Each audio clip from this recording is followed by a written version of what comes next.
सभी छात्रों का सनराइज़ करियर एकेडमी में स्वागत है।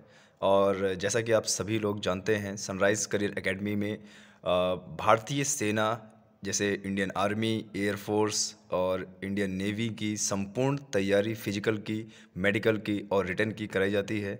और सनराइज़ करियर एकेडमी चित्रकूट ज़िले की नंबर 1 एकेडमी बन चुकी है, जिसने विगत 2 वर्ष में सर्वाधिक सिलेक्शन दिए सेना के क्षेत्र में, शिक्षक के क्षेत्र में और आप बोल सकते हैं टेट के क्षेत्र में।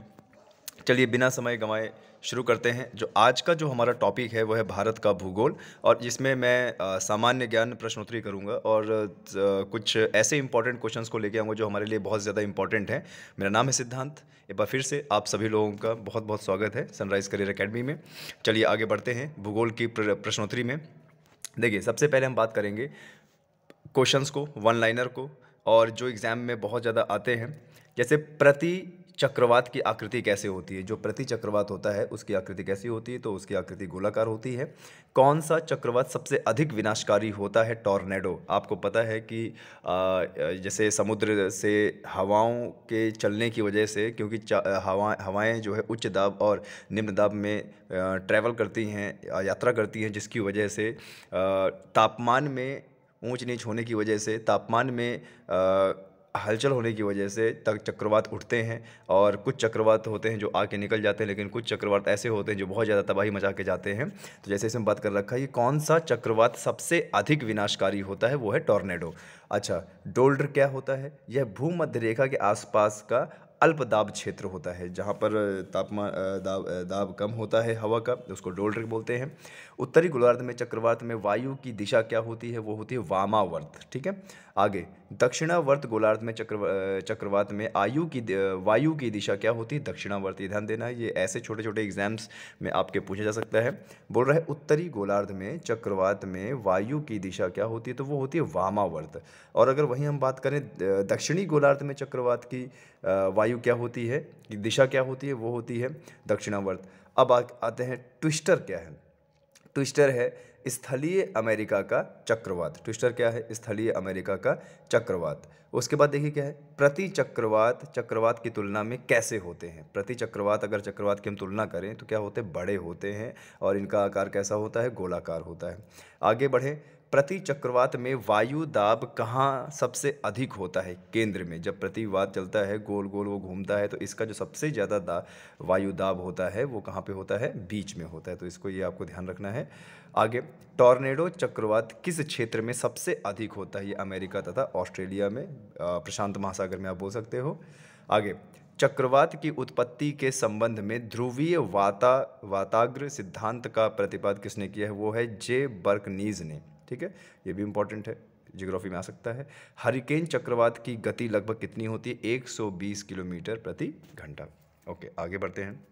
देखिए, सरस्वती नदी के बारे में कुछ पॉइंट्स देख लेते हैं।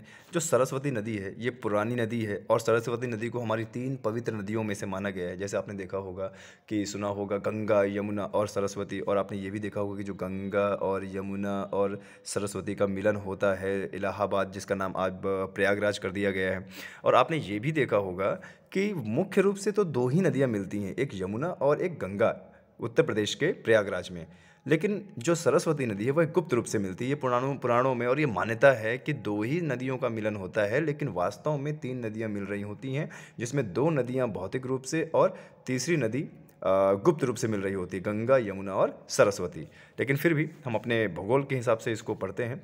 देखिए, सरस्वती नदी एक प्राचीन एवं पौराणिक काल की नदी है, और इसका विवरण हमें जैसे महाभारत है हमारा, और जैसे हमारी रामायण है, इसमें हमें मिलता है। 3 नदियों का संगम होता है, यमुना, गंगा और सरस्वती नदी, जिसमें यमुना और गंगा का भौतिक रूप से होता है, सरस्वती नदी का गुप्त रूप से। आगे बढ़ते हैं, शिप्रा नदी। शिप्रा नदी हमारे मध्य प्रदेश के विंध्याचल श्रेणी से निकलती है, और अमरकंटक के आसपास से तो नहीं बोल सकते, अमरकंटक के आसपास तो नहीं बोल सकते, ये इंदौर के आसपास से निकलती है। और आगे चल के उत्तर दिशा की ओर ये बहती है। शिप्रा नदी, इसका जो उद्गम स्रोत है वो है धार, जो कि इंदौर के आसपास है, और इसकी कुल जो लंबाई है वो है 196 किलोमीटर। और इसका जो मुहाना है, यानी ये आगे चल के किस नदी में मिल जाती है, ये चंबल नदी में, यानी चंबल नदी की ये क्या हुई, सहायक नदी हुई। शिप्रा नदी मध्य भारत में बहने वाली एक ऐतिहासिक नदी है, और आपको बता दें शिप्रा नदी उज्जैन के आसपास से बहते हुए जाती है और आगे चंबल में मिल जाती है। ये जो शिप्रा नदी है, शिप्रा नदी उज्जैन में जब ये बहती है तो इसी में विश्व का सबसे बड़ा धार्मिक पर्व जिसको बोलते हैं महाकुंभ यहाँ पर मनाया जाता है। और आपको जैसे पता होगा कि हमारे देश का और विश्व का भी सबसे बड़ा धार्मिक जो मेला है वो है महाकुंभ, एक जगह पे 12 वर्ष बाद आता है। और हमारे देश के 4 स्थान ऐसे हैं जहाँ पर हर 4 साल बाद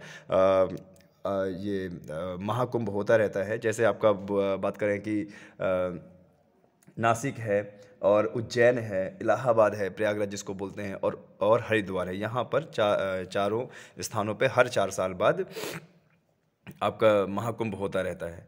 शिप्रा नदी मध्य भारत में बहने वाली एक ऐतिहासिक नदी है। इस नदी के किनारे उज्जैन महाकाल ज्योतिर्लिंग है, जो 4 स्थानों में से एक है, और यहाँ पर कुंभ का मेला लगता है। काफ़ी बार यहाँ पर एग्जाम में पूछा गया है। आगे बढ़ते हैं। नर्मदा नदी, नर्मदा नदी का जो स्रोत है वो है अमरकंटक, अमरकंटक से निकलती है, अमरकंटक के पहाड़ों से निकलती है, और इसकी जो लंबाई है वह 1312 किलोमीटर है। और यहाँ पर ये मध्य प्रदेश की सबसे लंबी नदी है।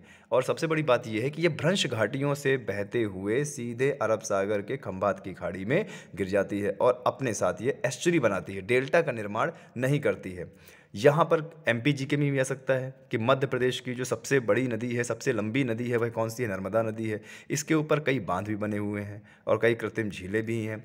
और कुछ और पॉइंट्स पढ़ लेते हैं। जैसे नर्मदा नदी एक पवित्र नदी है, दिव्य व रहस्यमयी नदी है, जिसका स्रोत अमरकंटक में नर्मदा कुंड से हुआ है। ये भी इंपॉर्टेंट है, अमरकंटक की पहाड़ी याद रखना है। नर्मदा नदी गोदावरी नदी और कृष्णा नदी के बाद पूर्ण रूप से भारत देश के अंदर बहने वाली तीसरी सबसे लंबी नदी है। भारत में इन सब नदियों के बाद तीसरी सबसे लंबी नदी है। लेकिन अगर हम बात करें अपने मध्य प्रदेश की, तो मध्य प्रदेश की सबसे लंबी नदी है आपकी नर्मदा नदी। सरदार सरोवर बांध इसी में बना हुआ है।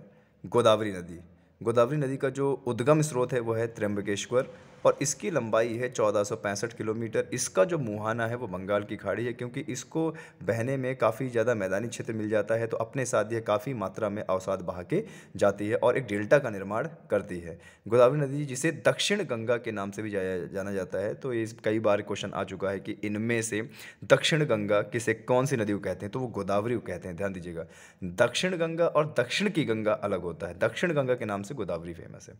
महाराष्ट्र के नासिक से, देखिए महाराष्ट्र के जो नासिक है, नासिक में ही यहाँ पर कुंभ का मेला होता है, और इसी नदी के पास होता है।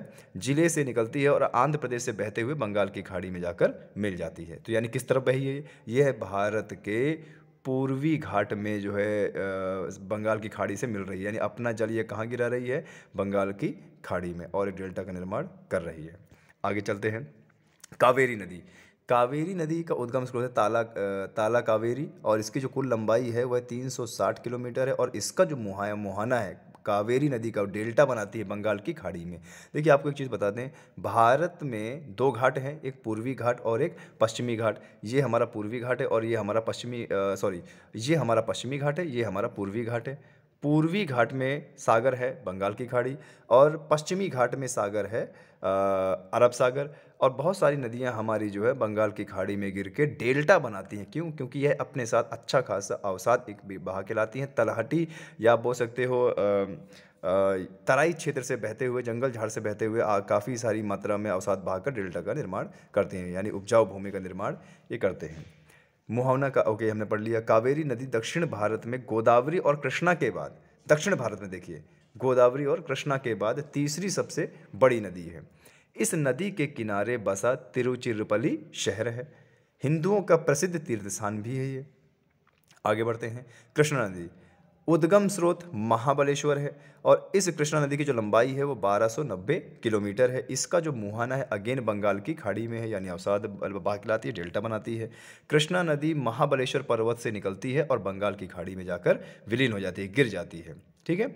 और ये हमारे अगर वेदों के हिसाब से मानी जाए और आप बोल सकते हो पुराणों के हिसाब से या हमारे प्राचीन इतिहास के बारे में लेके चलें तो ये हिंदुओं की सबसे पवित्र नदी है। और इसी नदी के ऊपर नागार्जुन सागर बांध बना हुआ है आंध्र प्रदेश में। इस नदी में स्नान करके लोगों के सभी पाप को अंत हो जाता है। ये तो खैर हमारी ऐतिहासिक बात है और आप बोल सकते हैं एपिक की बात है। बाकी वास्तविक दुनिया में इसका कोई लेना देना नहीं है। आगे बढ़ते हैं।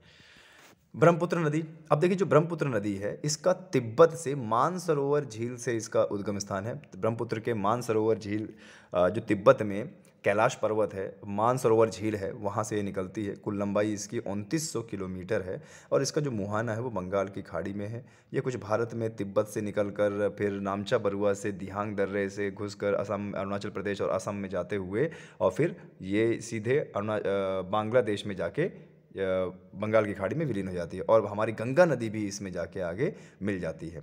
और ये इतनी बड़ी नदी है, अपने साथ इतना ज़्यादा अवसाद बहा के लाती है कि इस नदी में ही बहुत सारे ऐसे द्वीप हैं जो बने हुए हैं बीच में। जैसे माजुली द्वीप इसमें बना हुआ है, तैरता हुआ द्वीप है।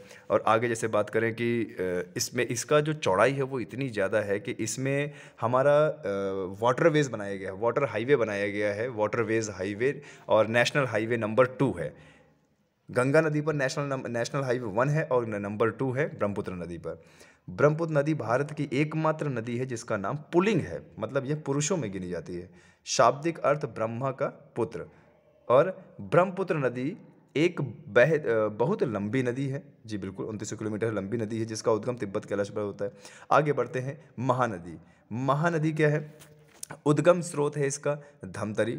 825 किलोमीटर है, बंगाल की खाड़ी में विलीन हो जाती है। और महानगर में महानदी में बहुत सारे डैम भी बने हुए हैं। महानदी का उद्गम रायपुर के समीप धमतरी जिले से हुआ है। रायपुर यानी छोटा नागपुर के पठार से। यह छत्तीसगढ़ और उड़ीसा राज्य से होकर विशाल रूप धारण कर लेती है और बंगाल की खाड़ी में गिर जाती है, यानी डेल्टा का निर्माण करती है। आगे बात करें अलकनंदा नदी। अलकनंदा नदी ये हमारा नॉर्थ पार्ट से निकलती है। इसका उद्गम स्रोत है गंगोत्री हिमनद से, जो गंगोत्री ग्लेशियर है वहाँ से ये निकलती है। देखिए गंगा आगे चल के बाद में गंगा बनती है, पहले यह अलकनंदा रहती है। कई सारे संगमों का निर्माण होता है और अंत का जो संगम होता है उसके बाद जाके यह गंगा नदी बनती है। देवप्रयाग में के बाद ये गंगा नदी बनती है।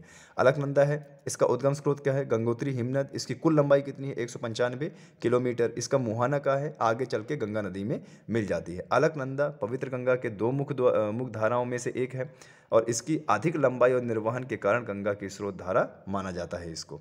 आगे देखते हैं भागीरथी नदी, इन दोनों का मिलन होता है। उद्गम स्रोत इसका क्या है? गंगोत्री हिमनद। और लंबाई कितनी है? 205 किलोमीटर। मुहाना इसका गंगा में है। देखिए भागीरथी नदी देवप्रयाग में अलकनंदा नदी से मिलकर पवित्र, जब दोनों नदी भागीरथी नदी और अलकनंदा नदी मिल जाती हैं इसके बाद हमारी गंगा नदी बहती, जो कि हमारे हिंदू धर्म के हिसाब से बड़ी पवित्र नदी है। टिहरी बांध इसी भागीरथी नदी के ऊपर बना हुआ है और इसकी दूसरी सहयोगी भील गंगा नदी है, ये ध्यान दीजिएगा, जो इसका संगम बनाती है, जो कि विश्व का 5वां सबसे ऊंचा बांध इसी के ऊपर बना हुआ है। टिहरी बांध विश्व का 5वां सबसे ऊंचा बांध। आगे बढ़ते हैं। सरयू नदी। सरयू नदी एक वैदिक कालीन नदी है, ये ध्यान दीजिएगा। ये जो सरयू नदी के साथ ये वैदिक शब्द जो जोड़ा गया है ये बहुत ज़्यादा इंपॉर्टेंट है, एग्जाम में बहुत बार आया हुआ है। सरयू नदी एक वैदिक कालीन नदी है जो हिमालय से निकलकर अयोध्या से होकर गंगा में आगे चल के मिल जाती है, यानी उत्तर प्रदेश में बहती है ये। झेलम नदी। झेलम नदी शेषनाग झील से निकलती है। कौन से? शेषनाग झील से निकलती है और यह कश्मीर घाटी की सुंदरता में चार चांद लगा देती है। और आपको बता दें जो झेलम नदी है यह पाकिस्तान और भारत का बॉर्डर भी बनाती है। और कई बार ये एग्जाम में आया हुआ है कि कौन सी नदी है जो भारत और पाकिस्तान का बॉर्डर बनाती है, वो है झेलम नदी। आगे बढ़ते हैं। चंबल नदी। इसका उद्गम स्थल है जाना पाव पर्वत और इसकी कुल लंबाई है 968 किलोमीटर। इसका जो मुहाना है वो क्या है? यमुना नदी।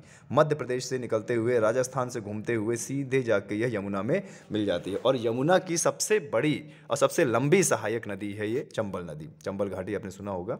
चंबल नदी मुंह से निकलती है और महू शहर से, आपको बता दें नॉट मुंह, गलती हो गई, ये महू शहर है।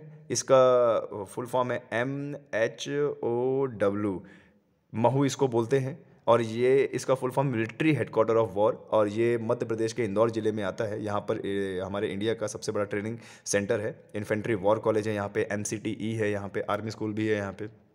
आगे महू से निकलती है और मध्य प्रदेश के राजस्थान के बीच सीमा बनाती हुई उत्तर प्रदेश यमुना नदी में मिल जाती है। तो यहाँ पर बोल सकते हैं कौन सी नदी उत्तर प्रदेश और राजस्थान का सीमा बनाती है, वो है चंबल नदी। इसकी मुख्य सहायक नदियाँ जैसे शिप्रा, सिंध, काली सिंध और कुन्नो नदी। आगे बढ़ते हैं, जैसे गंगा नदी के बारे में पढ़ लेते हैं। देखिए एक रिवीजन है, इसमें अभी शॉर्ट इन्फॉर्मेशन दी गई है, एक तरीके से रिवीजन है। और जब मैं अभी नदियों का चैप्टर चालू करूँगा तो पूरा एक नए सिरे से और लंबे तरीके से चालू करूँगा, एक एक चीज़ उसमें डिटेल से होगी। ये तो सिर्फ रिवीजन है अभी। गंगा नदी है, इसका उद्गम है गंगोत्री हिमनद से है, गंगोत्री ग्लेशियर से निकलती है। लंबाई है 2525 किलोमीटर, जो कि उत्तराखंड से बहते हुए उत्तर प्रदेश, बिहार, झारखंड, बंगाल से सीधे होते हुए कहाँ, बंगाल की खाड़ी और बंगाल में यह ब्रह्मपुत्र नदी से मिल जाती है। गंगा नदी देखिए मोहाना कहाँ है, इसका सुंदरवन का डेल्टा बनाती है, बंगाल की खाड़ी में गिर जाती है, विश्व का सबसे बड़ा डेल्टा बनाती है। गंगा नदी भारत की सबसे महत्वपूर्ण नदी, पवित्र नदी भी मानते हैं। बोलते हैं ना कि गंगा नहा लिया, ऐसे करके गंगा का पानी पवित्र होता है, गंगा में नहा स्नान कर लो पाप मिट जाते हैं, जिसे माँ तथा देवी के रूप में भी पूजा जाता है। ये बिल्कुल सही बात है। इस नदी के तट पर कई धार्मिक स्थल हैं जिनका भारतीय सामाजिक एवं सांस्कृतिक व्यवस्था की दृष्टि से अत्यंत महत्वपूर्ण है।